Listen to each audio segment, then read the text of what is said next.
All right, we're here with Guitar Unlimited, Joel Harrison with Max Light, and Low Tech Central is what I call this house of music here.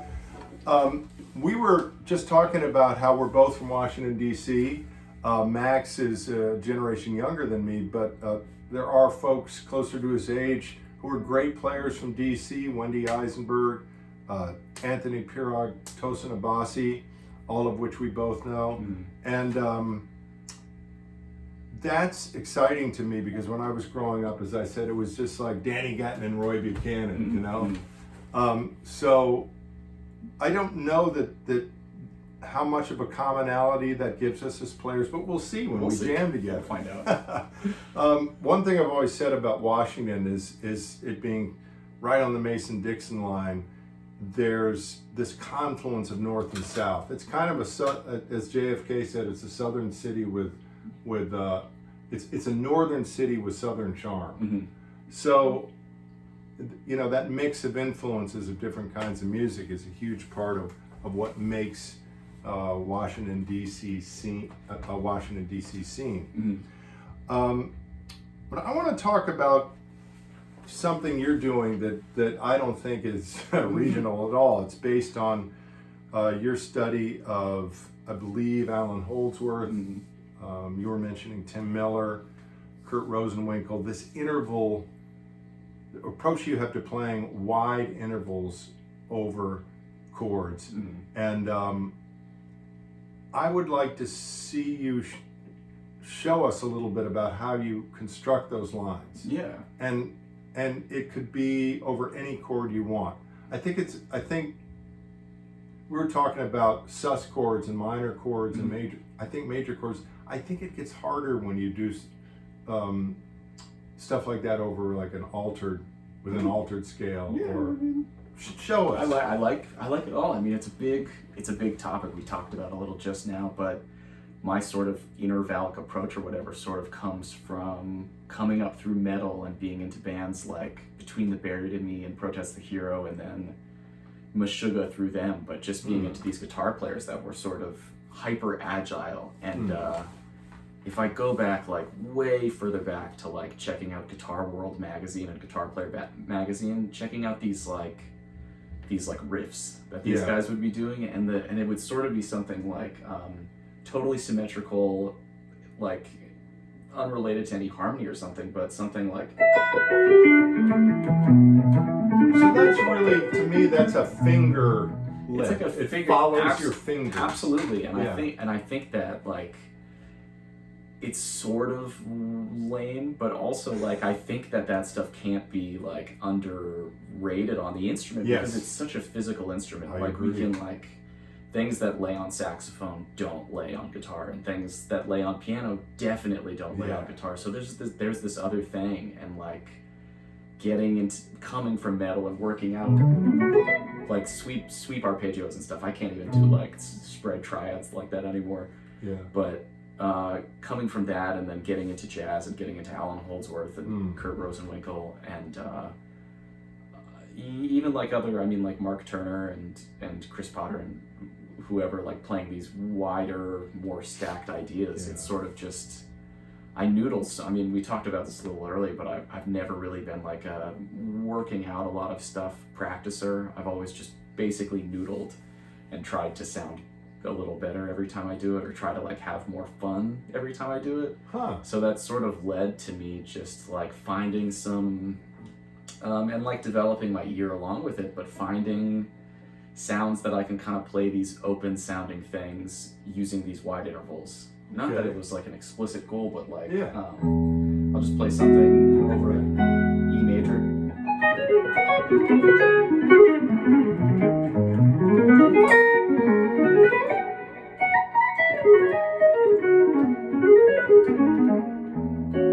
Just trying to play like some wide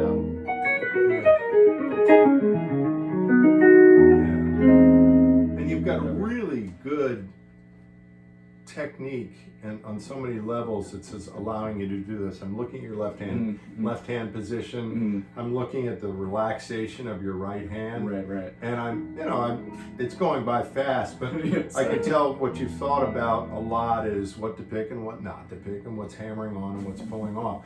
Do one of those licks more slowly. Sure. And let's I'm going to really look at the right hand here. Let me try to play something. Yeah.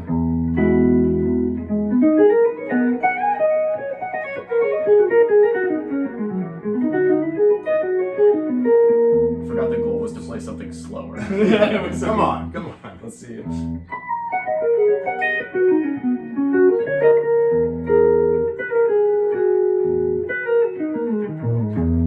All right, so what I am seeing a sweep of 3 strings or 4 strings. Definitely. And in other words, the downstrokes going across the strings as you're going down with a lot of pull-off. So this is an economy of motion thing that definitely. I mean, very specific. Yeah, and I think it's like I mean, my first great love on the instrument was Pat Martino, and but I just try to think. I mean, like I think about how I was trying to play when I first found him, and like thinking about how I play now, and kind of that thing of like, what are the 2 types of picking? Alternate picking.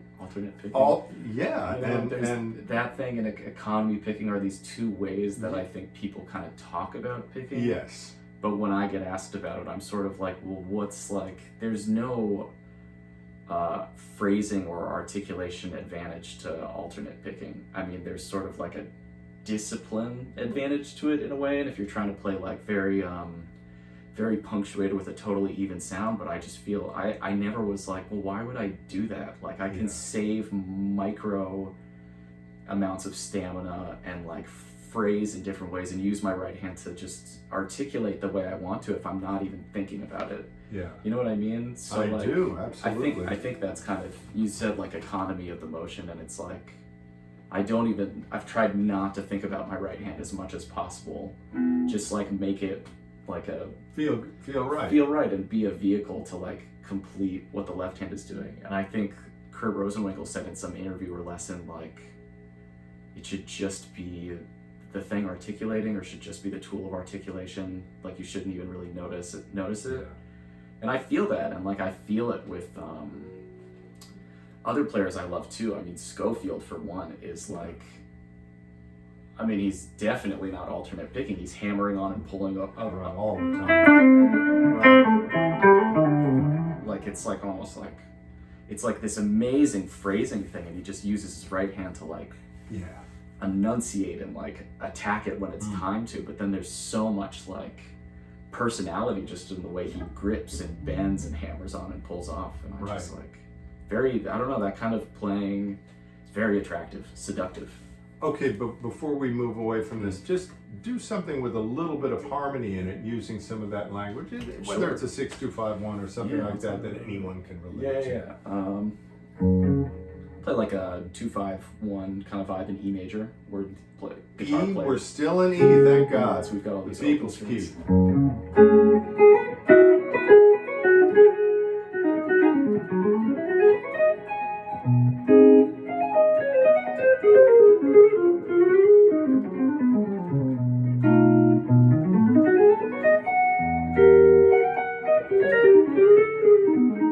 strings.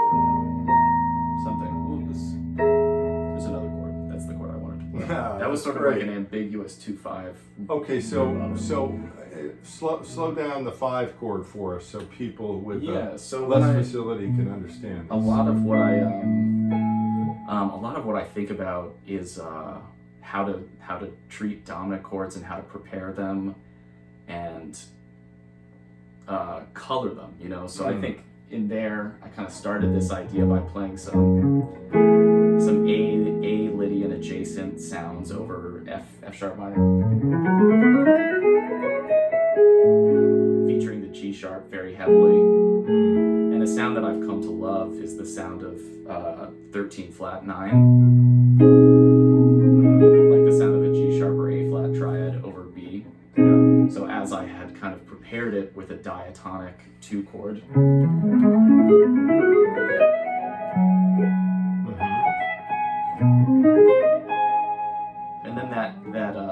13 flat 9 sound that I love to mess around with. You know, it comes from diminished scale, so I can Yes. attach all these other discrete triads to it.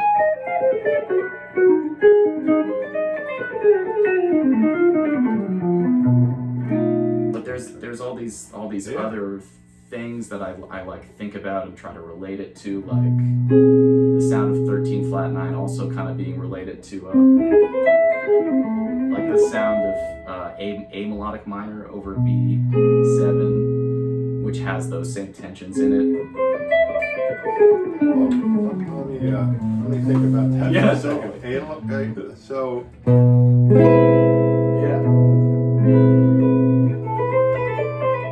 there's no actual major third. in Exactly. that. So it's like if you were gonna really spell it, it would be like B7 sus4 13 flat 9. It's a chord in Naima. Yeah, exactly. Yeah. But it's so closely related to the diminished scale. The only difference Yes. when you compare them side by side, starting on A,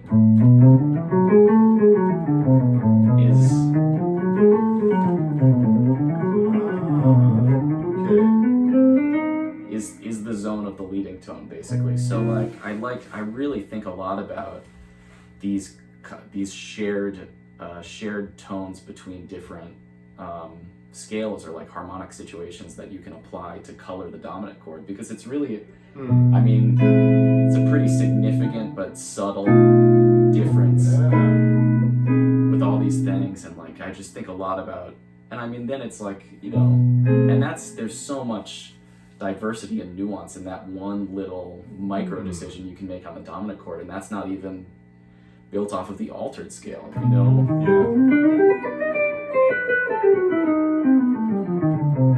So like then you have, this is kind of what I'm like, a long way of getting at. I really like to think about these common tones that are shared between all these things, and melodically voice leading through chord scales or something to make colors on stuff. And like you can use the diminished scale in all these interesting, colorful ways to resolve. And then even once you get, you know,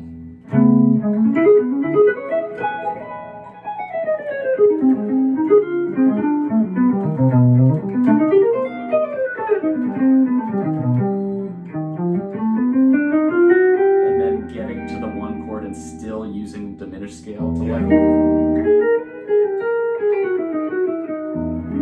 like further color it and delay it, and like just thinking about, I mean also just like using my ear and using my nostalgic connections to harmony to try to like you know, just be colorful and play interesting little things. You know?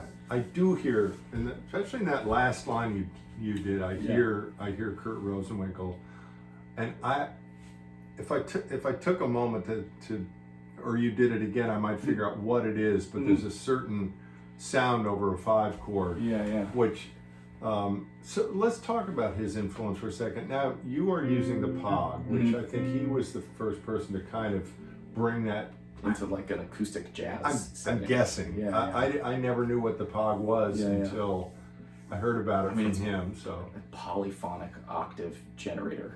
Two. And basically, as I understand, the way it's being used by you and maybe by Kurt, without speaking from him, it kind of removes the attack from the note. Is that definitely. I mean, there's an attack slider on it, and there's something about. Why do you like that? It is like, for me, it's sort of like a cheat code for legato guitar playing that I've always been drawn to and always been using gear to try to get to it. You know, there's like a level of lightness you can maintain when playing with something that has this, like, it's a synth basically. It turns the guitar into a synth on a very simple level.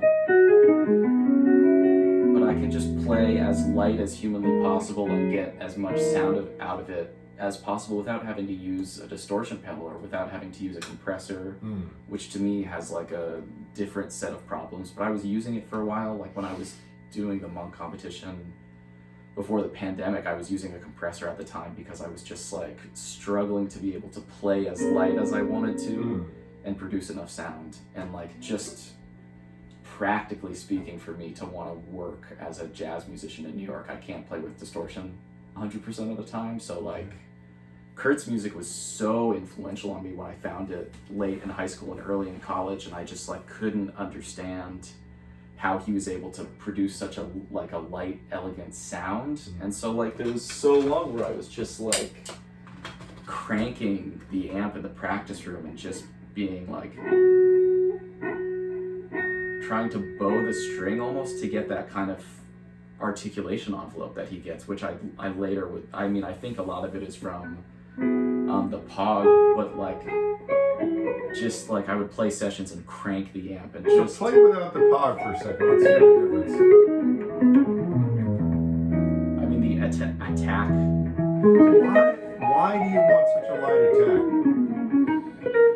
I mean, I think it's a byproduct of a lot of things. It's a good question. I think that there's something that I lose when I'm actually digging in with a drummer or a band that's going really loud, where I'm like articulating so much harder, and then it becomes so much more about the front end of the articulation than it becomes about the note and the sustain of it or something like that. Interesting.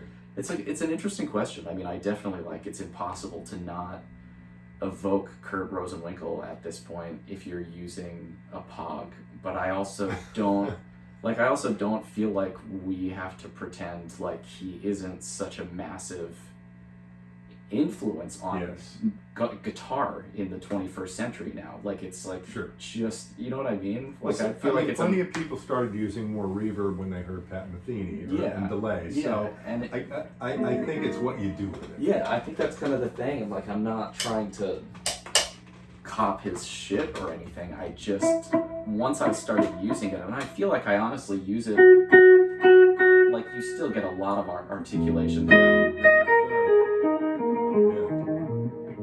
But I can just continue to play like super light and like without like stressing too much about it. Like the really intense transient. And I think it's like I don't know, I mean it's a signifier to me too when playing jazz in a way. Like if you have really like hard articulation, like if the envelope of the sound is like articulation is up here and then it decays immediately, it's just like, it's a lot more archtop scene kind of guitar playing stuff. And there's something about using gear and using distortion, using compression and delay, and using a more solid body guitar. Not that this is, it's just like, I don't even know. I mean, I bought the Pog many years ago and didn't use it for a while other than to make like looping pedal music with the different octaves. But at a certain point I was like, oh, like this is like a real tool, and I can play the way I hear myself play when I'm practicing, when I'm playing with a band. You know what I mean? Sure. Interesting. I thought of a question while we were talking about the intervallic stuff. As we mentioned, there are a number of new crop of players who are using these interval leaps. Josh Meter. I think I'd include Mancuso. Yeah, definitely. Yeah. Mateo. He's doing a lot of scalar stuff too. But I'm wondering how much of this you ascribe to growing up with metal. I mean, because that was not in my background, and so when the kind of sweeping playing came in, because McLaughlin doesn't do that. No, it's wild to listen to the different Tony Williams Lifetime bands, like the one with Holdsworth and the one with McLaughlin. It's like, so different. I mean, John McLaughlin's like almost so raw coming at this from like a rock guitar perspective, but he's playing in like 9 and 13 and 17 and 29 and whatever these Mahavishnu tunes are in. But it's sort of like, it's sort of like his hand basically looks like this the whole time. Yeah. It's sort of pentatonic based, like incredible guitar playing, but compared to Holdsworth, who was just this like, and the thing is, there was no metal to speak of when Alan Holdsworth developed this sound, which is even another reason to just kind of shake your head and go, boy, where did this guy come from? The moon or Mars or something. I have no idea. greatest. But I think what's interesting to me now is how metal musicians, metal guitar players specifically, are influenced by Holdsworth. You know, like his way of playing is not. I mean, it influenced everyone in his generation. It influenced all of the fusion guys after him, like Scott Henderson, whoever. Yeah. And like, and now it's still like, you look at interviews with this guitar player from Meshuggah, Frederick Thorndal, and he's like, Holdsworth was like the key, you know. And it, like, he's not playing the same thing, but he's mostly two-hand tapping to get his thing. But it's so, when you hear it, the sound and what he's playing is so derived from Holdsworth's like. That's interesting. Perception of the instrument, approach, and diminished thing he was doing. I mean, Holdsworth was doing it like, you know, such a like incredibly stacked way. Like it was never staying in one place. Yeah. But I mean, I think this Intervallic thing, it definitely is like, that's the music that was like super formative to me when I was getting into playing guitar. I was like, this is the serious shit, man. These guys are like really writing some crazy stuff, and they're really going for it. And like, I want to do that. I'm gonna learn all these tabs from Ultimate Guitar with zero rhythmic information, because you're like doing it along with the record, and like I don't even know if I could read tabs anymore if I did it. But that's totally where I came from. And then like that was as formative to me as Kurt was when I found him. And I feel like, just like going back to the Kurt thing, that it's like, I feel like it's almost like a stigma or something, because he's so strongly himself that if you cop any of it or you're overtly influenced by it, it's like, oh well, that's like, yes, well, he's but still that's happening. He's doing it. He's the king. But so we like, all face that with the people who most influence us. Yeah. And there's at a certain point in your development where, as they say, you have to kill the Buddha. Yeah. To say, I have to really practice not sounding like this person.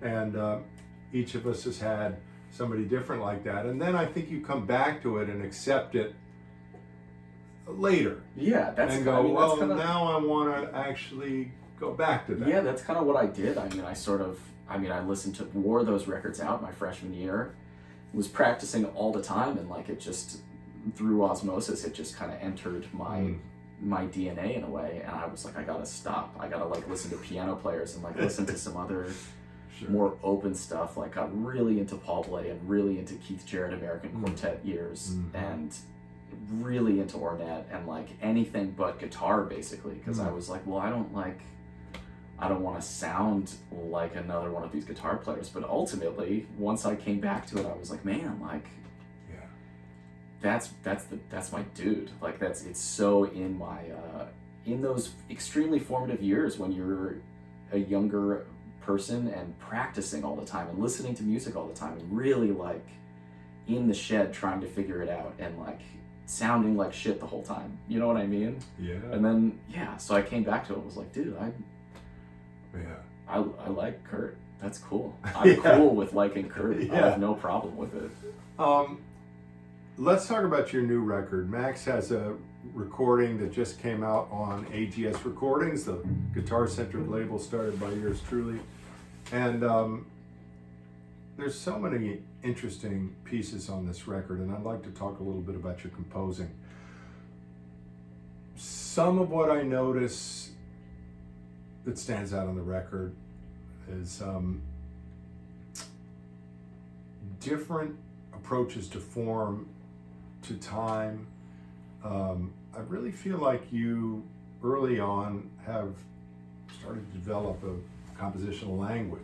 Talk a little bit about your compositional language.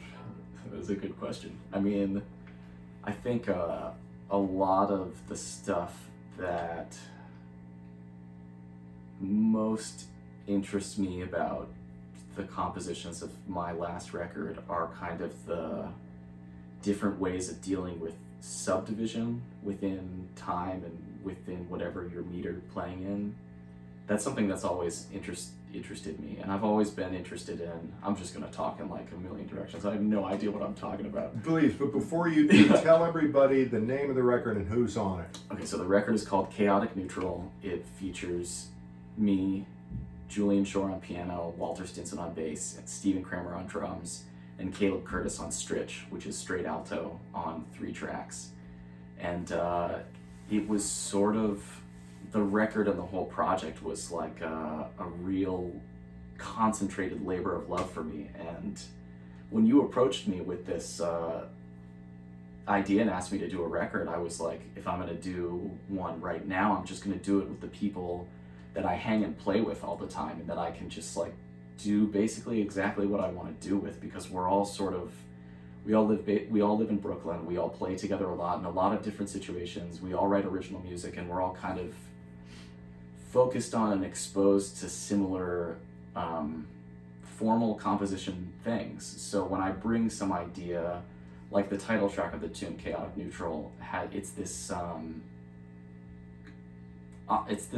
ostinato basically that's based on shifting subdivisions. It's like 3 bars of 4/4 and then a bar of 5/6, which is 5 quarter note triplets with a 6/1 chain taken off. And the idea of it is that you can play around within these different subdivisions to just accent different things and like explore time in a different sort of way. And there's people who are doing this kind of thing on a way more sophisticated level than I'm doing it. But what attracted me to this kind of irrational time signature composition is the utilization of the triplet as like simultaneously as like a different 8th note. So if I could just demonstrate the composition. Please. Yeah.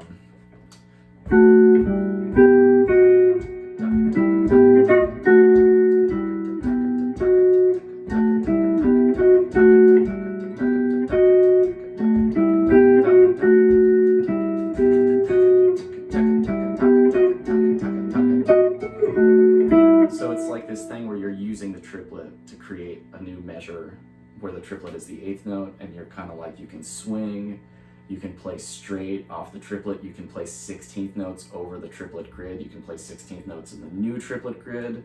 The melody uses all these different subdivisions within the different perceptions of the triplet or 8th note to accent it. I mean, it's like, I wish I could just have this score here to show you, but it's putting 4/3 in a lot of different ways, and then once we're in 4/3, show us so what like, you mean. Sorry,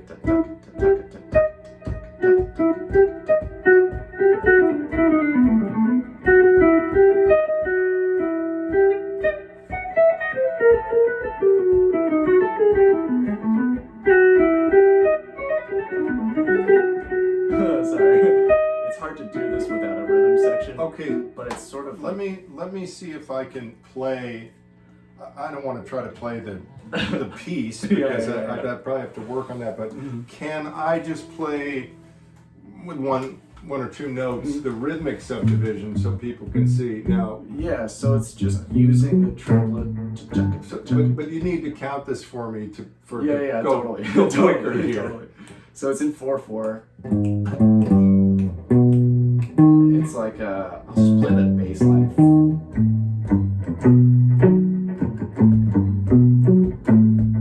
My foot's the quarter note, and then it changes.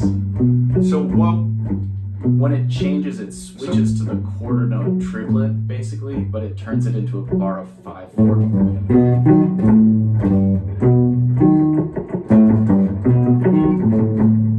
Why am I getting 4, 5, 1, 2, 3, 4. It's like did I jump one there? Yeah, well, do so it again. It's a 4-measure phrase, basically. So like that's the disguise of it, is that the first time it's the right amount of triplets, and the second time it's a triplet short. Yeah. And you hit So the same. I'll be cutting a lot of the sound. So 3, 4, yeah. 1, 2, 3, 4.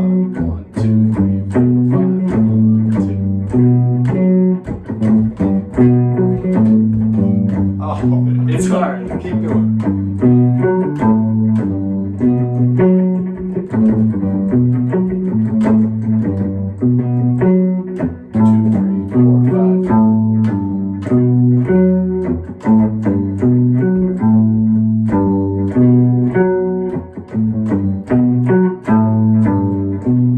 So, are there how many Start at the beginning and let me hear it again. So it's a bunch of there's different ways of writing it as well. It could be written in 12/8, and then you're just making it a measure of 5/4 where the eighth note stays the same. But it's kind of like that would be easier for me. It's an easier way to look at it, but to me it's not really what it is. What it is it's in 4/4 missing a triplet. Okay. You know, because like I want it to be almost more based on the 16th note when you're blowing over it. But you're counting triplets. 1, 2, so you're thinking 1, 2, 3, 4, 1, 2, 3, 4, 1, 2, 3, 4 as the 16th note. Okay. But that's an eighth note. Yeah. But you're thinking of it. You keep saying 16th notes. Well, no. What I was just singing is sort of like an eighth note triplet. Yeah. Sure.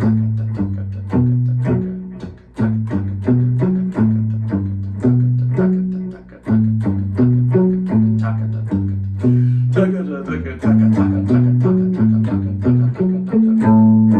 know what I mean? Like moving from the triplet into now it's like a new tempo and we're just playing with that. It's sort of like a metric modulation that's happening every other measure. So basically, count 1, 2, 3, 4.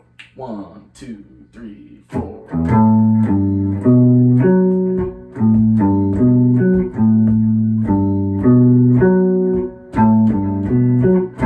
So that last measure is one triplet shorter.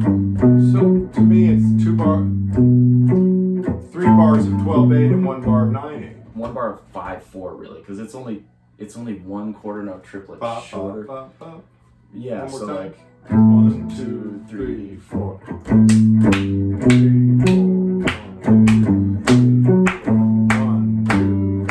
4.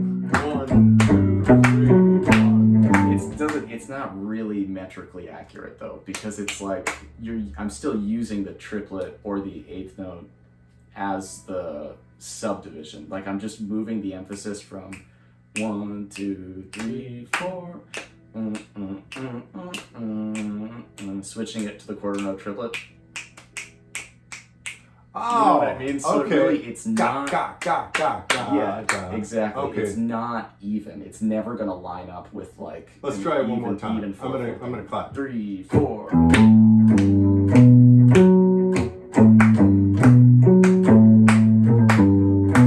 New tempo. Exactly. Yeah. All right, now I got it. It's sort of a puzzle. Sorry. I love it. Exactly. And so when you're blowing over this thing, like the drummer Stephen Kramer, who's like the best, one of my favorite people in the world to play with, he's always playing these different subdivisions and like amazing ears for hearing what people are doing around him. And like what's fun about this, like this zone where you're subdividing 4/3 and then 3/4 and then 3/3 whatever, like all these different things, is like you can get into a zone where it's like rubato anyway. Like we're all relating to pulse in this ratio basically, and like when we're in it and communicating with each other and playing ideas and building an arc to the thing, it's like it's so much fun for me to play something that's like unstable like this, because then I can play ideas that are based on the eighth note or the triplet or whatever you want to call it, that are like inherently asymmetrical even over the 4 things. So you'll hear on the record that I'm sort of just like playing like groupings of triplets that like land in these weird fucked up spots and have these pardon my language, I don't know what the rating This of. is yeah, X-rated is fine. But it's just like, this is like, and I try to write, when I write tunes, I write forms to blow on. Like I've never been a composer that like composes a bunch of written material or something in like an odd meter or something, and then the blowing form is just like a solo section or something. Like I really like to engage with it on like a jazz level, you know, like we're playing a tune or something. So another idea for this project was to write a lot of one-page charts that we could like very easily take in whatever direction we wanted to, and I didn't have to talk too much formally about what's going on. And like another tune from the record that uses a similar. But before we go on, I want there's you a lot to to talk so about. I'm going to make up my own bass line with this Yeah. time signature and see what you do. Yeah. I'll be holding on for dear life. Here we go. Yeah. counting 4. And I'm just playing an E. Yeah, totally. 2, 3, 4.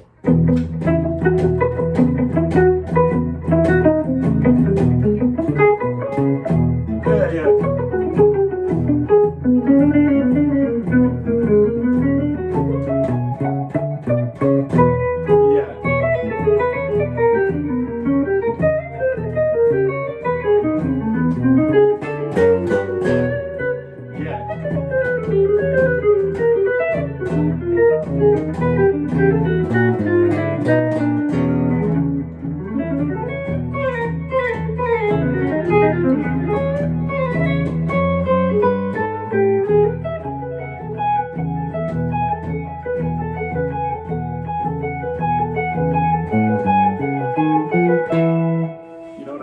Playing this triplet thing that turns into it's fun to have fun. It's great, and now that I've learned that and played a fairly mundane, it's pretty fun though. It's background still, to it. I want to go back and listen to how your band divides it up so it's not so square. Yeah. Because obviously every time you go to the bar of 5/4, you don't want to go bah, bah, and bah, we do a good. I think that's that's massive consideration when you're doing this kind of stuff. Is like you can't have these progressive elements of music just become memes.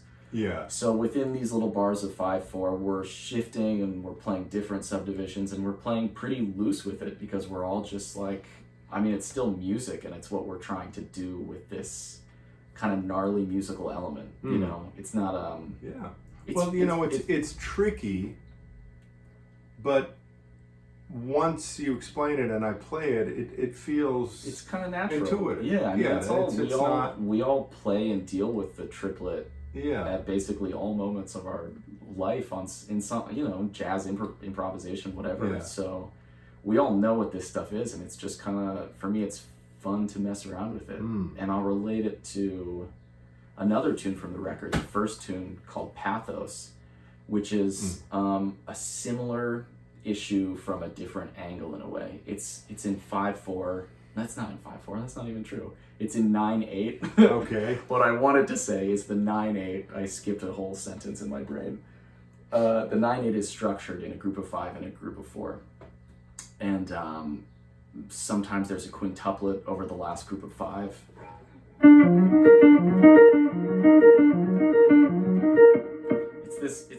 It's this groove basically, and I had this idea that I wanted to play this 1-page form, have this nice little blowing form, B major, great key for guitar, great key for my brain, and then at some point I wanted to switch from the 2-3-2-2 clave subdivision thing into just big 3, group 3-3-3. So then it's just in triplet E3, but then of course you give jazz musicians a bar of triplet E3 and they're immediately going to start playing 4/3 on every single one because 16th notes are faster and they're more fun, and like we all, you know what I mean? Yeah.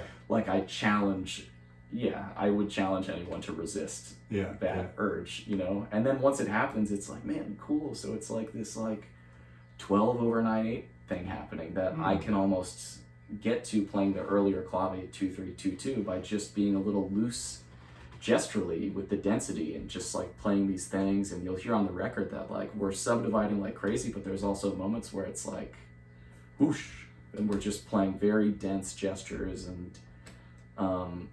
And then the fun the conceit of the composition is that it's 1 page that's felt in this way, 2-3-2-2, but then on the head out we play the same material in big 3, and it has a completely different, to me at least, a completely different rhythmic connotation. But I also spoke to another great drummer friend of mine who said he heard it in 3 from the beginning. But he plays so many fucking rhythms anyway. I'm like, okay, it's a, great job. But so who were some of your influences for this kind of composition stuff? I would say a big one is Steve Lehman, the music of Steve Lehman, Craig Taborn, Mark Turner, Kurt Rosenwinkel, Ben Monder is a huge one, but definitely I think Steve Lehman is someone who I think, obviously one of the most brilliant living composers in this music as far as I'm concerned, but you can hear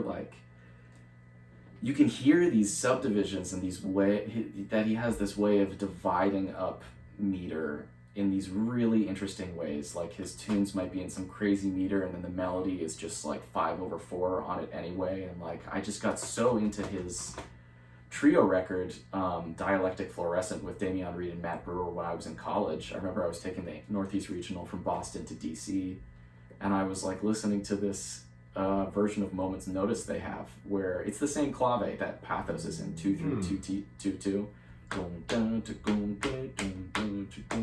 and they're playing this tune, and I was just like, what the fuck is going on? This is like unbelievable music. I don't have any idea what's going on. I've never heard anything like it. And the first track on that record is called, what is it called? Oh man, I can't even remember. It's such an amazing tune. I don't remember. It's this really messed up rhythm that uses different subdivisions to extend and contract the ends of phrases, and you can hear them. Damian Reed sort of playing this beat that's like has a backbeat almost, but then uses the triplet and extends it.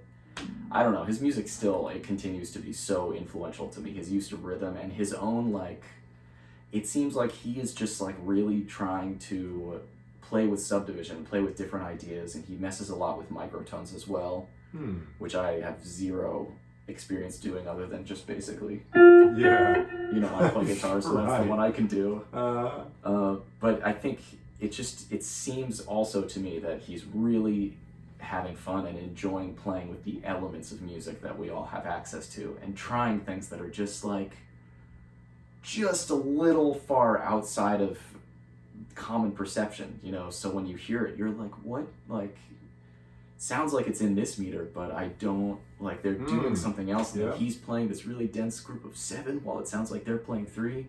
Then they hit on the second something, whatever. I don't know. So 2 parallel realities that find a way of bridging. Yeah, exactly. And like on top of it all, he's just blowing, like really improvising, like post Jackie McLean, crazy accurate alto stuff. It's like, I don't know, still so unbelievably inspiring to me. That's so interesting.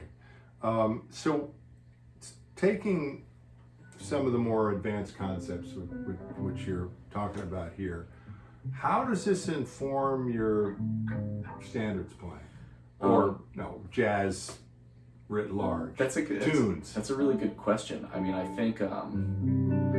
think my great desire is like to be singing the whole time anyway, even through these like gnarly things. But I mean, I still like just want to play nice melodies and want to play with a appealing vocal sound and stuff like that. Sure, But like also I'm so drawn to the music of Coltrane and the music of Joe Henderson and like whatever gnarlier tunes. I mean, Coltrane is a big one because I think he really explored very diverse harmonic relationships over in like a improvised jazz context, where he was like, these relationships exist with or without us exploring them. Let's explore them. So like, I mean, did you spend time working out any of his modal superimpositions?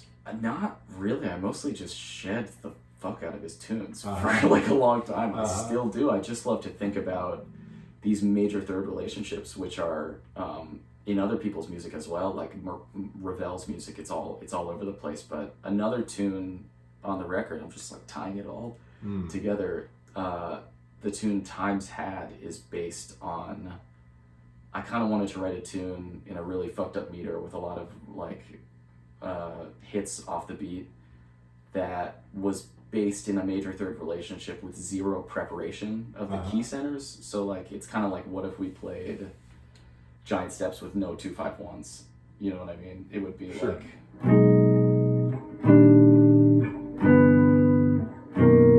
Right.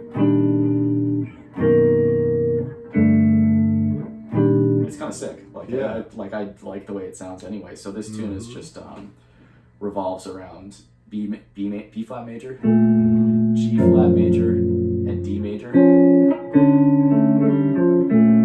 and like seeing how they like sound superimposed on each other, but also just being able to play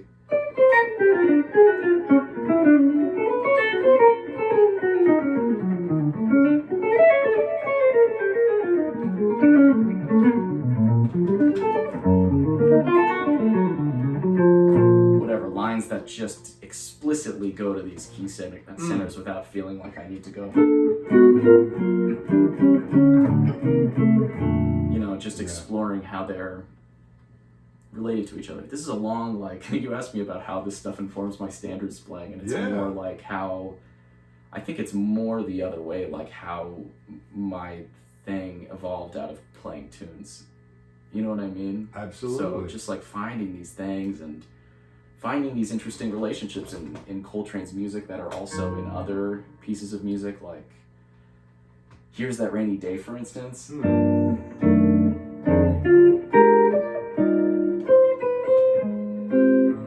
Like it goes to flat 6. Just tunes that have Bridge of Have You Met Miss Jones, like tunes that use modal mixture or whatever you want to call it, but basically just do like the flat 6 major to 1 major thing, like in a bunch of different ways. I feel like that's such a driving force of color and harmony in American songbook tunes, and like it's the same as 4 minor, flat 7/7, sharp 11, or whatever. There's all these different ways to look at it, but it's like there's something really deep and interesting in there that, you know, I was seduced by. I'm still seduced by it. Like I'm still seduced by the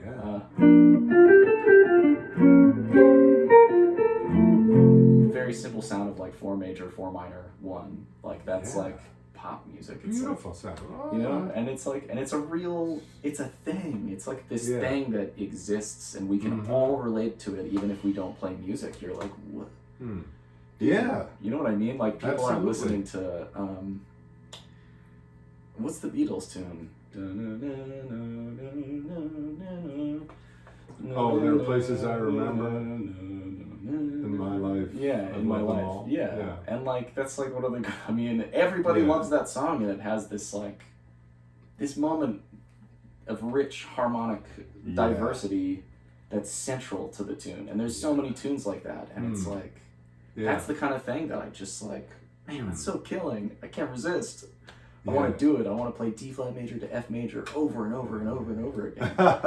And then I'm like, wait, maybe I can play F major to A major, and it's the same thing. Whoa, it's like, and you're superimposing this stuff over 2-5-1. Yeah, exactly. All the time, because it's fun and beautiful. And it's fun to play around with these like little toys, these little harmonic devices. Yeah. Well, let's play a tune. You mentioned Pat Martino. Do you ever play You Don't Know What Love Is? Yeah, totally. Let's do that. I want to just...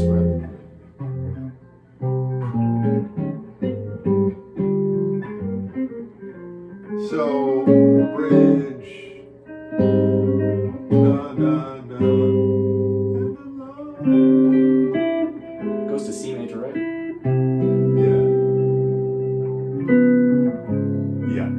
I got it. Okay. You got the melody on Lead the bridge, or melody? Okay. I'll play the melody. I don't know the melody on the bridge anymore. Okay. It's been too I long, got so it. you I got it. Okay. 1, 2, 3, 4.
Killing, Joel. Having said that, I did not play the melody of the bridge right, and I was gonna. I was saying to myself as I was coming out of my solo, we should go to the bridge. I know. And then we didn't, and we didn't go to the bridge. So we have. I want to play the melody once to the bridge, just so Just everybody prove, knows right. that I know it. So you back me up, please.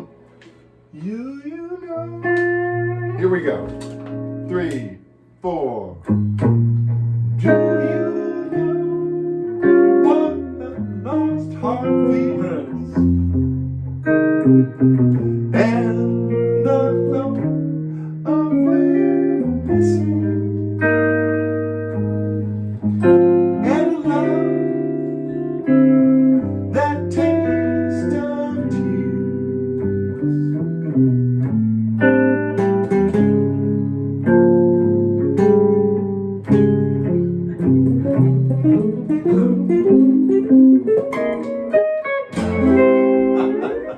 Wow, killing. I'm convinced. You know, the version that Pat Martino plays of that with Gil Goldstein, Right. the duo, is to me one of the seminal moments in guitar history. I'd say we kind of played something very different than his approach to it, to put it mildly, which is great. But you know, with all this technique that you have, and of course you have to ask this about Pat Martino too, because my contention when I really dug into Pat's music when we did the tribute to him over the pandemic, sort of coming back to him, because you know he was, of course, for me a big influence early on too. I saw, okay, what this man is a master of is not just playing rapid fire 16th notes over tunes. It's his sense of space and timing. Unbelievably developed sense of timing and where to place a melody. Right. Where the way he plays a melody is amongst our greatest practitioners in the art, I believe. So what is your approach to space with all, because you have all this technique, when you can play a lot, it's hard not to play a lot.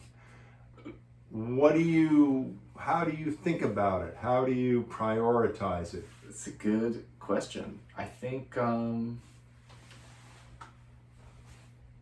don't know.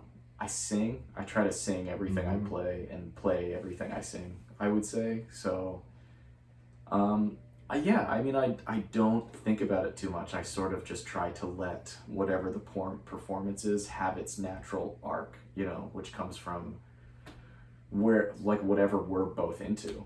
You know what I mean? So that kind of had a thing, and it was sort of swirling and intense, and you're playing all this nasty stuff behind me, and I'm like, dude, like this harmony is like, it's so open right now, and I could kind of do whatever, and I'm trying to play my things and superimpose them. And yeah, I don't know. I really think it comes from singing. I mean, I think of my favorite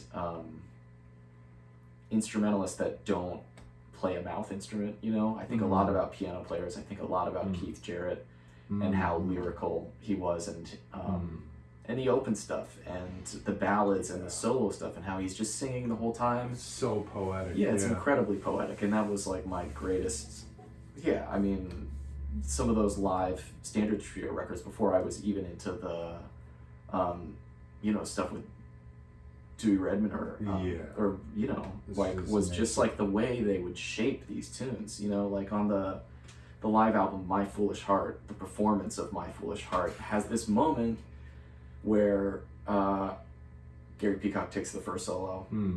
To me, it's a particularly slippery recording of that band. Like there's something about the high ends and whatever everything sounds, and then Keith takes this like incredible solo that's like 2 choruses into it. He's built it into this moment where they can't do anything but switch to sticks. Jack switched to sticks, and it's just this like, I can hear it now thinking about it, just like the amount of shit he's playing into then basically playing very little once they start swinging because everything's accounted for. And I don't know, it's a good question. I love playing a lot of shit. It's really fun because you're like, I'm just really like a kid in the sandbox. And I'm like, man, Joel's doing this stuff and there's open strings and I can do anything I want on top of it, so I'll do it all.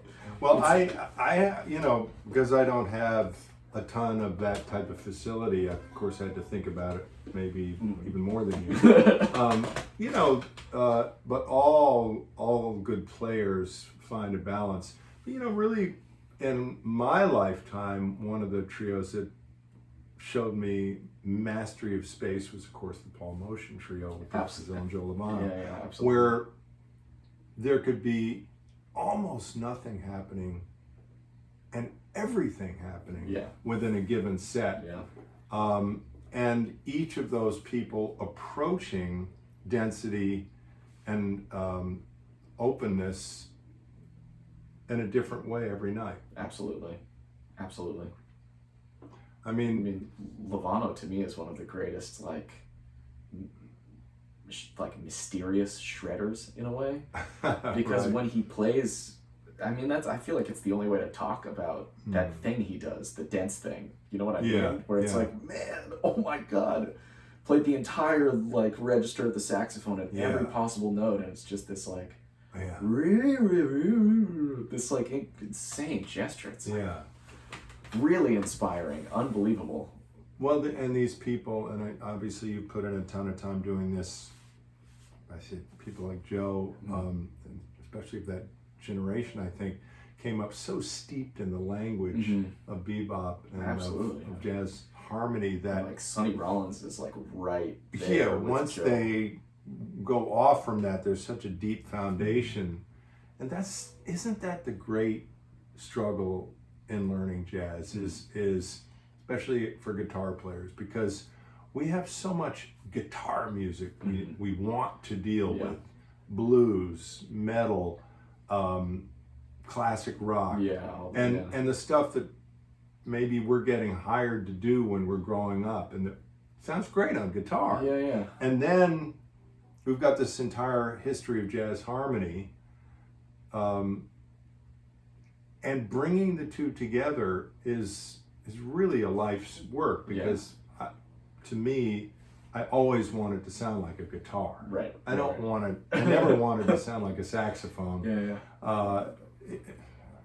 It's just too hard. But I think that's something that guitar players struggle with more than other instruments, because our instrument was uniquely not built for jazz. It is the history of American music. Absolutely. In many ways before jazz, along with piano. From banjo. And to me, it has stayed the cornerstone of American music. As basically as long as there's been commercial American music. The guitar as a cultural object is just, you said all these things. I feel like I don't know any guitar players who grew up playing jazz, like whose first thing on the instrument was like Wes Montgomery. It's amazing. Although Kurt comes pretty close. He says that he grew up, of course, he loved rock and he was into hip hop and stuff, but really early on, he just, went all the way in his teens, he went deep in. And so, he's a rare exception. And Julian did not play any rock. No kidding.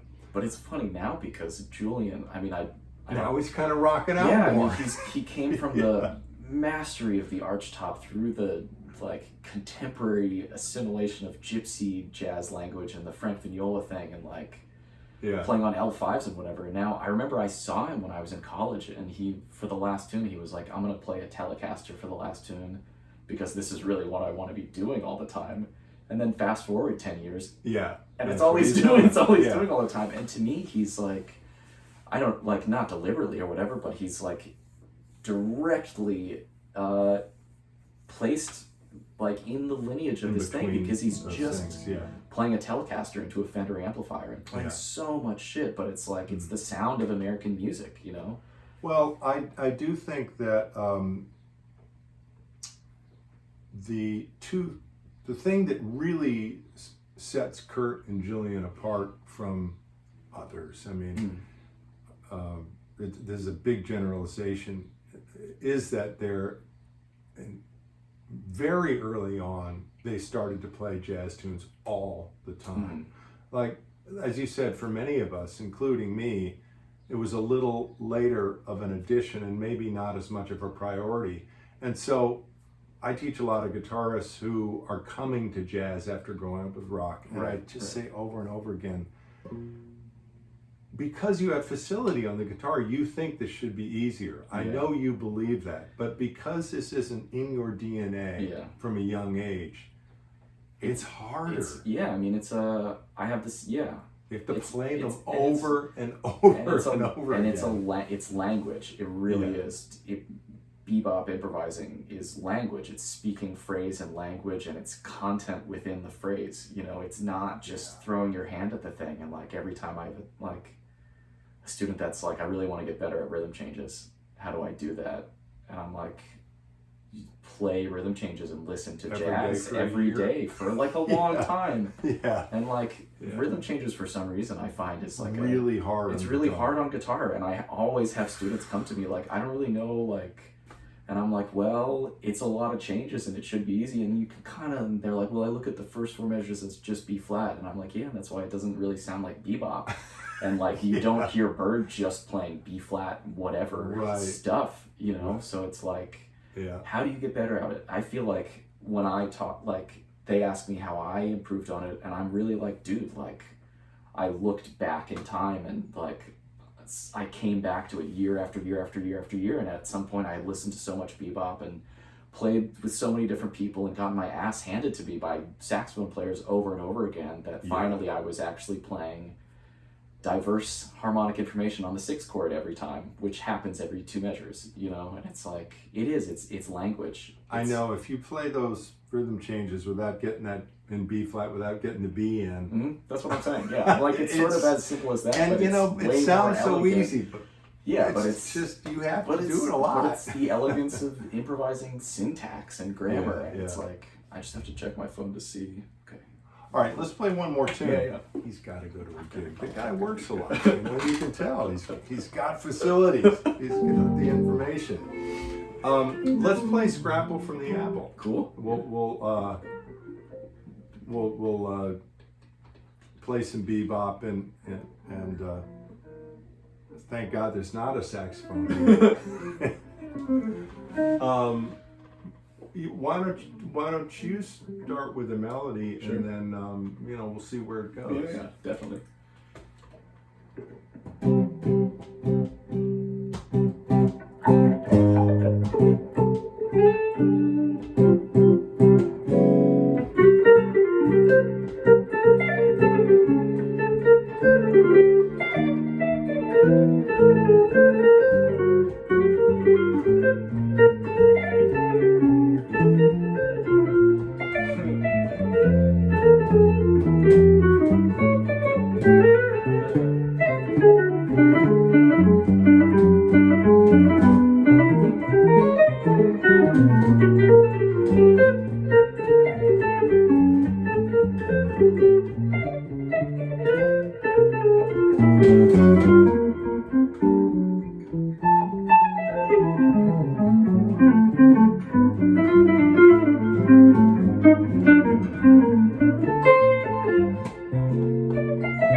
Oh, beautiful. Beautiful. Thank you. Thank you, Joel. Jeez, you make What me a feel like pleasure. I can almost play the guitar sitting next to you. Max Light. A joy. Really enjoyed. Thanks for being having here. me, Joel. All right. Buy his new record, Chaotic Neutral, AGS Recordings. Get it on Bandcamp. Don't stream it. Buy it.